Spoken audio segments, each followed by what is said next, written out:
bertanya seputar kepada di dakwah ya, belum dipahami atau mungkin ada hal yang mau disampaikan. Nah, semoga dari penelitian tesis Kiai Imad tentang kebenaran nasab Nabi, bagaimana cara mendakwahkan kebenaran ini agar kebenaran tersebut bisa diterima tanpa menimbulkan salah paham di masyarakat. nah, Ingin menanyakan terkait dengan tesis Kiai Imad tadi yang dianggap memecah belahkan atau memecah belah kaum muslim dikarenakan tesis beliau. Nah ini bagaimana ya cara meluruskan hal tersebut? ya sekarang ini memang baru marak ya tentang masalah ya, berhabiban ini ya di Indonesia ini. Ya memang kalau kita pelajari, kita kaji, kita ikuti kajian-kajian nasab secara langsung maupun lewat YouTube, memang kita temukan yang menurut kajian secara ilmiah, secara akademis tidak tersambung kepada Nabi. Nah, bagaimana kita ini mensikapi hal demikian?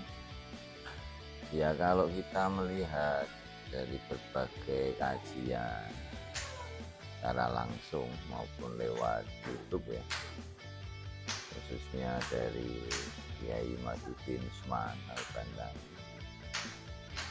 atau penjelasan dari Butabas, Buntet, atau kajian kitabnya Kiai Nur Ihya ya, Surabaya, dan banyak lagi untuk yang mengkaji tentang ini.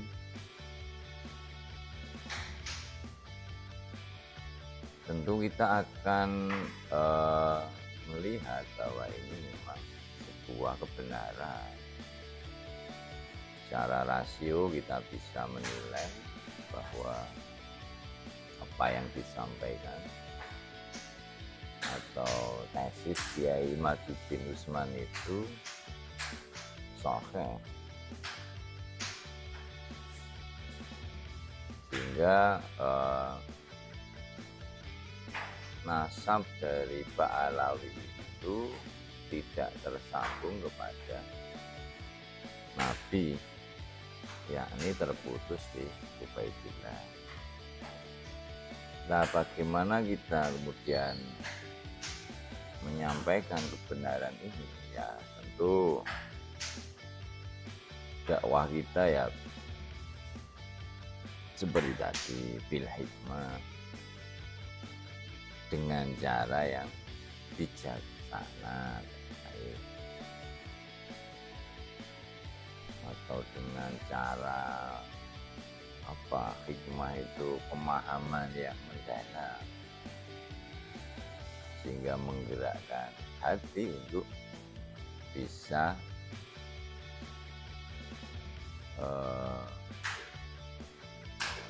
meyakini akan kebenaran itu.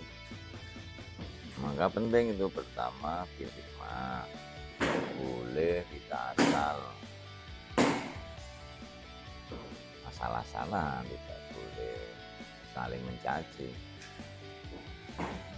Kemudian dengan cara mau'idhah hasanah, bil hikmah wal mau'idhatil hasanah, ya dengan nasihat-nasihat yang baik kan, jadi perintah Qur'annya kan seperti itu. Wajadilhum billati ahsan. Kemudian kalau kita dibantah, ya kita harus membantah mereka dengan cara yang baik, dengan cara yang paling baik. Kok kebenaran ini kita sampaikan, kemudian ada yang membantah, ya kita mesti membalas bantahan itu dengan cara yang baik. Tidak boleh marah, tidak boleh merendahkan gitu. Ya kalau ini kajian ilmiah tentunya akan dibalas dengan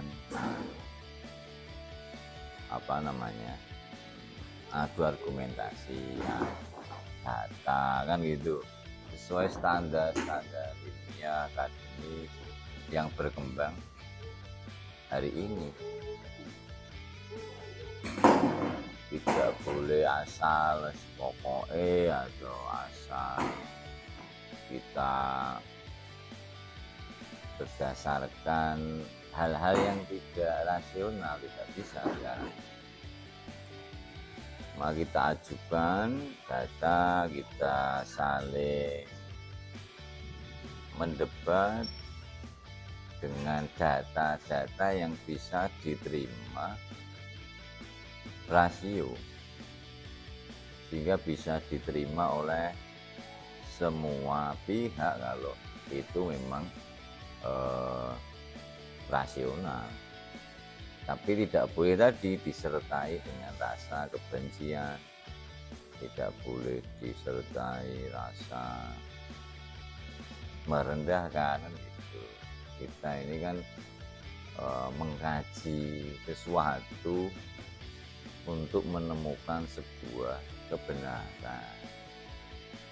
Nah, maka sampaikan dengan cara yang baik tadi, bil hikmah wa mau'izatil hasanah. Walaupun kebenaran itu kadang disampaikan ya pahit ya, walau kana murun, ya tetap disampaikan. Yang kedua seperti tadi firman Allah tadi ya, bahwa sekelompok umat itu yang menyerukan kebaikan dengan cara yang baik dan mencegah kemungkaran. Itu kan memang ya pantasnya itu ada. Ya memang tidak harus semua kan itu. Kalau Quran menjelaskan ya wal takum minkum, ya adalah ada di antara kamu itu yang menyuarakan, tapi tetap pakai prinsip-prinsip tadi. Jadi dengan cara yang baik ini menjadi penting kan gitu, karena ini ya akan nanti bisa diterima kan gitu. Wa ulaika humul muflihun, mereka itulah orang-orang yang beruntung, orang yang mau beramar ma'ruf dan nahi mungkar. Kita berusaha mengajak kebaikan, menyerukan sebuah kebenaran kan gitu. Ini perintah Quran, jadi dijelaskan ini kewajiban yang meskipun juga seukur dengan kapasitas kita masing-masing. Nah, kalau kita mengukur kapasitas kita masing-masing, inilah juga termasuk dari bagian dengan cara yang baik. Jadi tidak asal juga menyerukan kebenaran itu, ada caranya. Kita juga lihat kapasitas kita ini sebagai apa kan gitu, dan kepada siapa kan gitu ya. Nah itu jadi ya bisa kita ini, kalau sekarang ada medsos ya tinggal kita share saja kajian-kajian yang menurut kita ini sebuah kebenaran. Kita ikut share umpamanya kajian YouTube-nya Kiai Madudin kan gitu, kita share Kiai Nur Ihya kan gitu, atau Gus Abbas, atau ada Gus Abdul Razak, ada lagi ya banyak itu di YouTube itu yang menyerukan kebenaran ini. Kalau kita tidak bisa langsung ya kita ikut share kan itu, mendakwahkan kebenaran itu. Nah, mungkin itu ya. Kemudian yang kedua tadi, kajian nasab ini dianggap sebagai pemecah belah umat,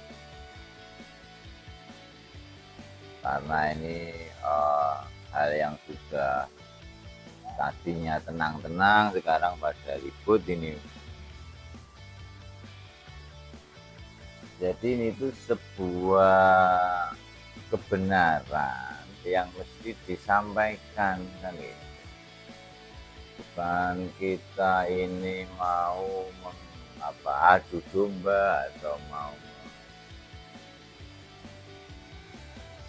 merendahkan yang lain, enggak. Ini kan menyampaikan kebenaran dari hasil sebuah kajian. Ya kalau kebenaran itu disampaikan, itu kan menjadi kewajiban kita untuk menyampaikan kebenaran.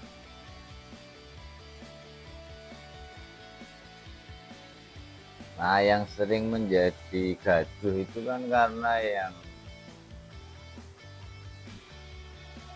tidak, yang merasa dirugikan itu tidak terima, atau mungkin cara penyampaiannya yang tidak tepat kan itu, sehingga menjadi gaduh.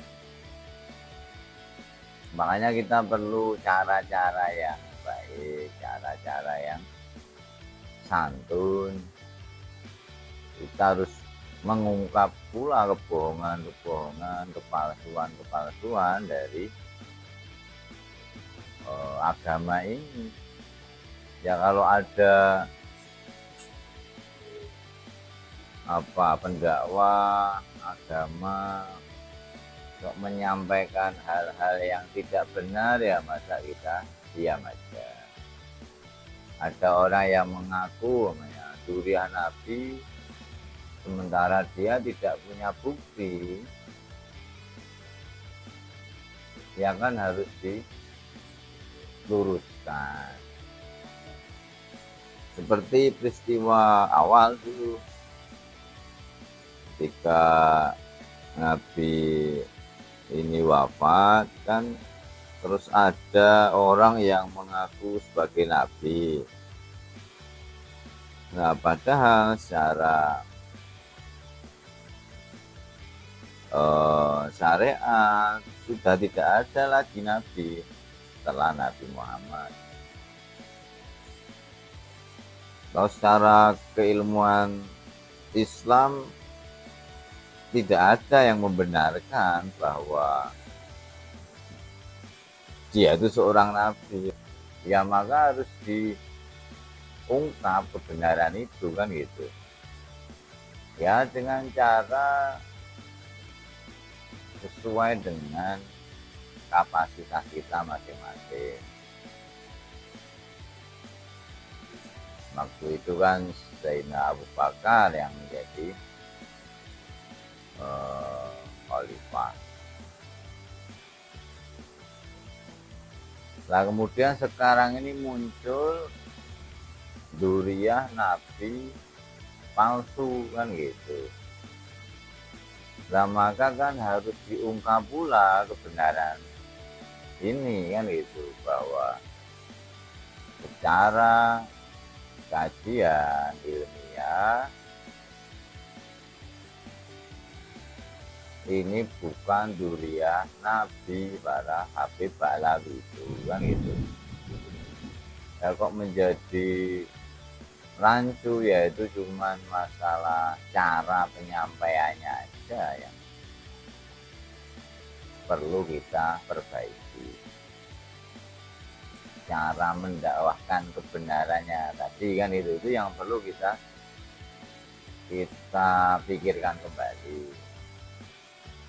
Seperti waktu itu nabi palsu yang muncul itu kan zaman Sayyidina Abu Bakar.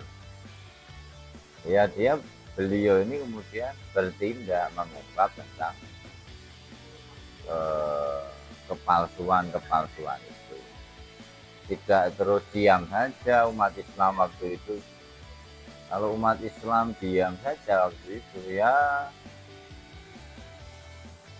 si nabi palsu ini atau siapa, Musailamah Al-Kadzab ya, ini akan semakin membodohi umat tentunya. Apa kita berpikir wah biarkan saja, dia pengikutnya umatnya banyak, nanti kalau kita ungkap kebenarannya bahwa dia itu nabi yang pendusta atau palsu, pasti akan terjadi kegaduhan. Nah kalau kita biarkan juga nanti bagaimana umat ini akan dalam kesesatan. Maka itu bagaimana para sahabat mensikapi nabi palsu waktu itu. Nah kita ini juga akan berusaha juga mengungkap ini para duriah-duriah yang palsu itu. Kalau mereka kemudian punya data, punya literasi atau sesuatu yang bisa menunjukkan bukti bahwa dia itu duriah, dia tidak masalah. Tetapi kan sampai hari ini belum ada data yang akan menunjukkan bahwa para Habib Ba'lawi itu duriah Nabi. Nah itu ya.